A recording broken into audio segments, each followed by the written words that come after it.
to the higher odds than other sports, also its unpredictability and excitement that every race brings to fans. On top of that, there is no pause for horse racing like we usually get in football or basketball where athletes take the time to rest. In horse racing, when one derby ends, another one starts, which is why we decided to highlight some of the best upcoming horse racing events in the second half of 2021.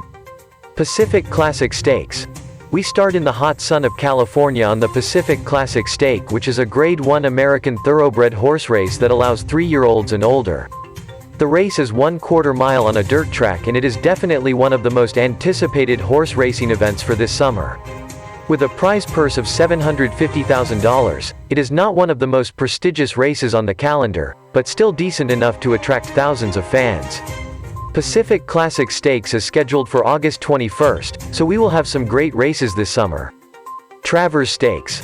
From California, we move to New York on the latest attraction called the Travers Stakes, named after William R. Travers, which was the president of the old Saratoga Racing Association. Even though this racing event is not that popular in the horse racing calendar, it still holds some impressive tradition of organizing the 152nd race this year. St. Leger Festival. Now we move to what most people consider to be the origins of professional horse racing, the United Kingdom, specifically Doncaster, Yorkshire. Here we have one of the oldest horse races, British classics, called the St. Leger Stakes. This is an impressive race that attracts thousands of fans and horses all across the world. The prize purse of this horse racing event is close to $1 million, which explains its attractiveness for jockeys and horse trainers. The race is organized from 8th to the 11th of September this year, and we expect a lot from this derby. British Champions Day. Here we have one of the most prestigious races in the US's calendar, which are scheduled on the final day of the British flat season, the 16th of October. This horse racing event, apart from the thousands of fans, will also seat the Royal Crown and its closest relatives. This race has a prize purse of more than $1,700,000, which is one of the biggest prizes in the country. Breeders' Cup. A year of horse racing wouldn't be complete without the Breeders' Cup horse racing event. The year-end championships will be settled in California on the beautiful Del Mar, and this is one of the races where all the tickets are sold out months before the race begins. This is basically a world championship scheduled to start on November 5th, where there will be a lot of categories for different horse races, 14 to be exact, and a whopping $31 million in purses and awards across the few days of racing. As August 1st and the end of the 2020-21 Australian racing season draws closer, horse betting looks back on the top 10 performances from the past 12 months. We will feature a number of horses who are likely to make their presence felt in some Group 1 races in the upcoming Spring Carnival, while we will also reflect on some runners who we won't see at the races again. Number 10. Arcadia Queen, Caulfield Stakes, October 10, 2020. The market had it down as a race in 2, and that it was, with heavyweights Russian Camelot and Arcadia Queen battling out over 2,000 meters in the Caulfield Stakes. While it was not the result many punters wanted to see, with the $1.45 favorite going under, it was the win that the racing fraternity needed, as William Pike saluted on the star mare for the first time in over 2 years. Settling out the back and following the Russian everywhere he went, Arcadia Queen served it up to the boom horse before racing away to win by 1.25 lengths, with another gap of 2.5 lengths back to third. She went on to win the Group 1 McKinnon Stakes 2 starts later before having one more run in the autumn when second to Probabile. Number 9. Very Elegant, Winx Stakes, August 22, 2020. It was only fitting that the best horse in the country won the first Group 1 of the season in a race named after one of the greatest horses we have ever seen, and Very Elegant did exactly that. After being posted 4 and 5 wide without cover for much of the race, James McDonald continued to slide around the field and improve her position before being headed by her stablemate Star of the Seas in the straight. In true Very Elegant fashion, she knew where the winning post was and continued to fight all the way until the final stage to get up on the line. She would go on to win another 4 Group 1 races in the 2020-21 season, so she is sure to figure again here. Number 7.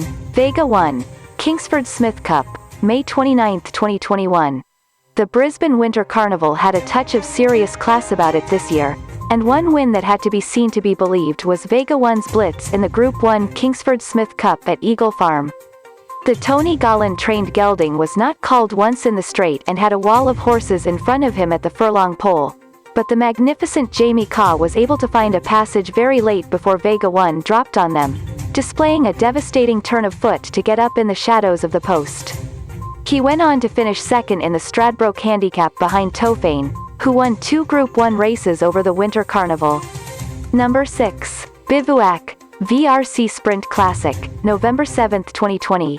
The now-retired Bivouac set the Flemington Straight alight in the VRC Sprint Classic at the end of the Melbourne Cup Carnival, defeating Nature Strip and Libertini, 2 serious sprinters, by 3 1/4 lengths.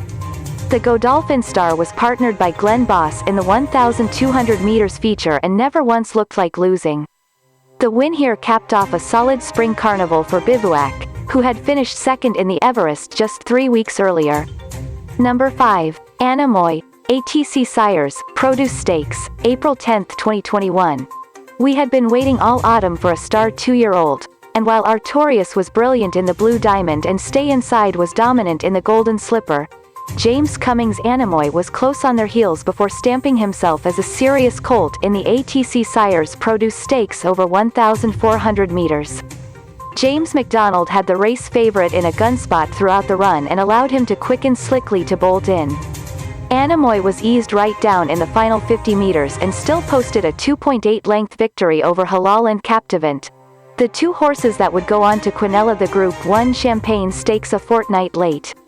Anemoy is a $4.50 favorite in the Golden Rose, and a deserving one at that. He's a star. Number 4. Masked Crusader, William Reed Stakes, March 9, 2021. The Hawks-trained Masked Crusader really stamped himself as a serious sprinter when he won the William Reed Stakes at the Valley back in March, despite blowing the start. Ridden perfectly by William Pike, he saved ground along the inside and continued to improve his position throughout. While everything swung wide, Pike bided his time on the rails and allowed the gelding to sprint quickly to win by 2.5 lengths.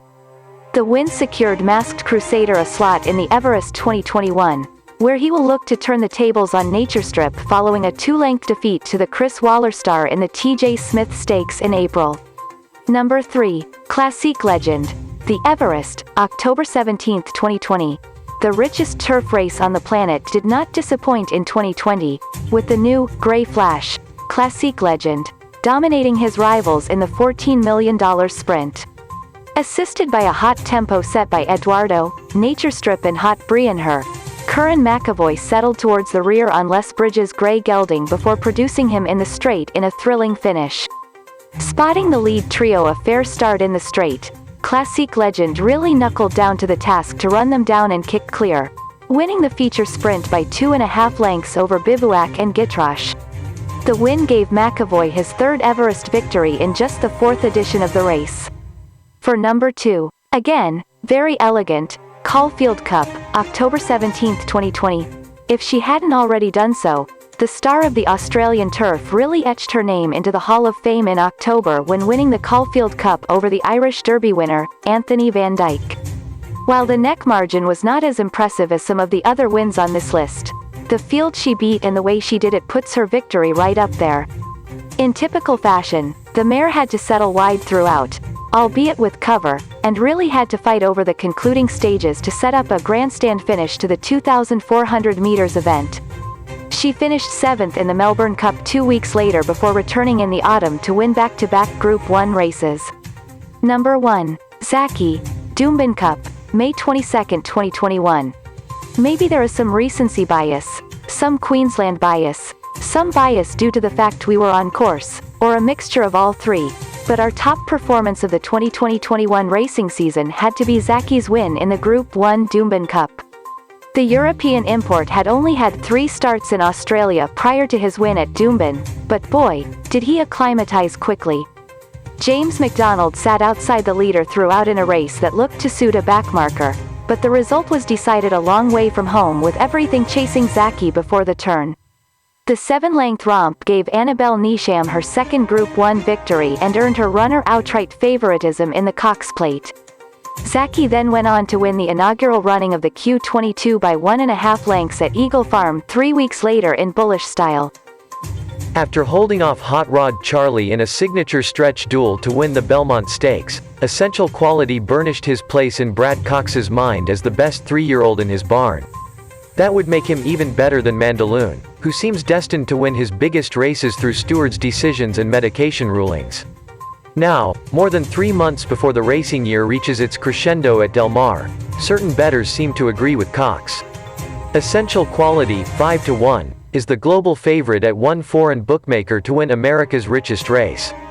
Horse players who scoff and believe 3-year-olds should be long shots to win the classic have short memories. Authentic did it last year.